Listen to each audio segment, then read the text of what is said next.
Dear Eurovision fans, it's time for the first conclusions, time for the first in-depth analysis of the Eurovision Song Contest 2018, because the semi-final allocation draw took place in Lisbon, and we will talk about it now in this podcast.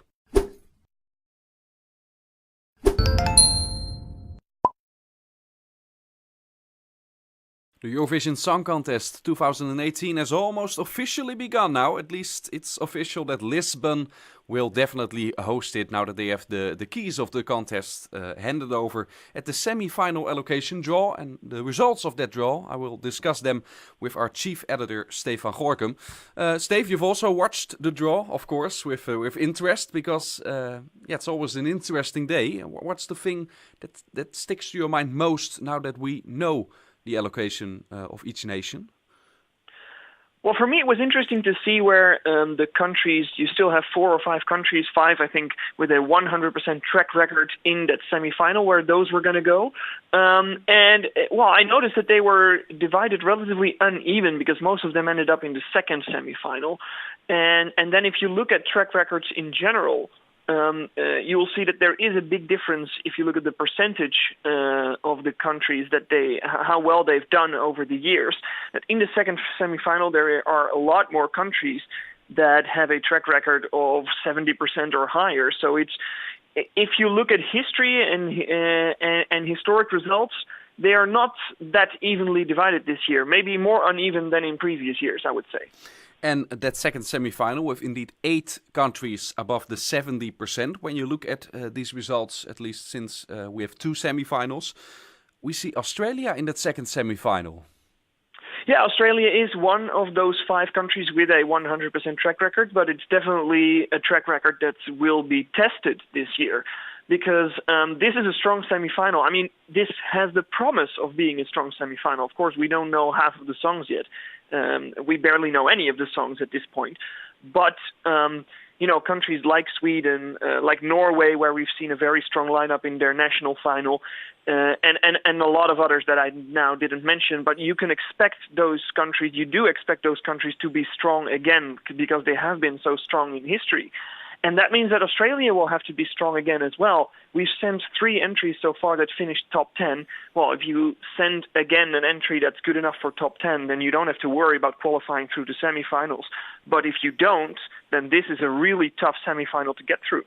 Yeah, and of course it's about the songs, but these statistics, I always strongly believe in them, not because of a voting block or something like that, but just because it proves that you have strong nations that tend to take Eurovision very seriously. Yeah, I mean, these statistics, you will find them in any sport. If you will look at the World Cup, for example, in football, you will see that countries like Brazil and Germany there will almost always get through the group stage, always get far in the tournament, because they have a stronger football culture, because they usually send stronger teams. It's the same thing in Eurovision. If you have a good entry, you'll get through the semifinals, and there are certain countries that more often come up with good entries than others, and those are the countries that have that 100% track record. Romania, Russia, Ukraine, Sweden, of course, which doesn't have a 100% track record, but still a very high one. I think they didn't qualify once with Anna Bergendahl, that was the only one. Those are countries that take Eurovision very seriously, Sweden, of course, has the amazing Melodifestival and pre-selection with all the big stars of the country trying to take part there. If you have such a strong tradition, if you have such a big music industry, because that's of course important as well, then you come up with stronger entries and you qualify more often than others. Let's go a bit more in depth. We also do that at our website, escdaily.com, of course. Go there and check everything out if you find this stuff interesting.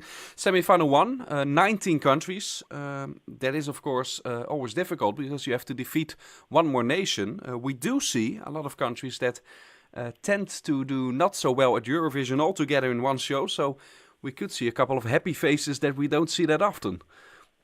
Yes, well, I mean, if you look at the really, really unlucky ones, countries like Czech Republic and San Marino and stuff like that, they are relatively evenly divided. There's like 3 or 4 in one semi-final and then 3 or 4 in the other one.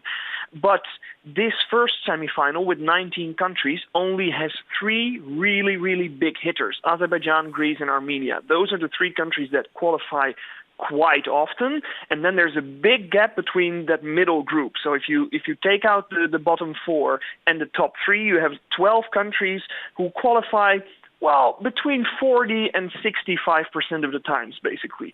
And that's a group of countries that are really going to have everything to fight for in the semifinal. There's a lot of open spaces. There's no really certain names in there, and it really will all depend on your entry. And a lot of those countries still have to choose, but of course, some we already have some kind of information. Belgium already has selected their artist. Yeah. Finland, of course, with Sara Aalto, is really going all out for this Eurovision. They are in that semi-final, and those countries now know that there's everything to play for, and that they will just have to select the best they can, because this is a really good chance for them to get to the final. Yeah, the countries in semi-final 2, at the bottom of the pack, are they still in with a chance, or don't they even have to go to Lisbon anymore? Everybody has to go. Well, first of all, you've subscribed now, so if you don't go to Lisbon, you have a really big problem with the EDU. But yes, no, everybody should go to Lisbon, and even countries like, every country, even San Marino in this list has qualified at least once. Yep. So there's always a chance, and it all depends on your entry. I just mentioned the importance of having a big music industry. Obviously, a country like Sweden or Russia has more money than San Marino, has more people to choose from. But you never know. You can always get a lucky shot. And even those countries, if they find the perfect entry, if they do find the perfect entry, then they will qualify. If something's good enough, it will always qualify.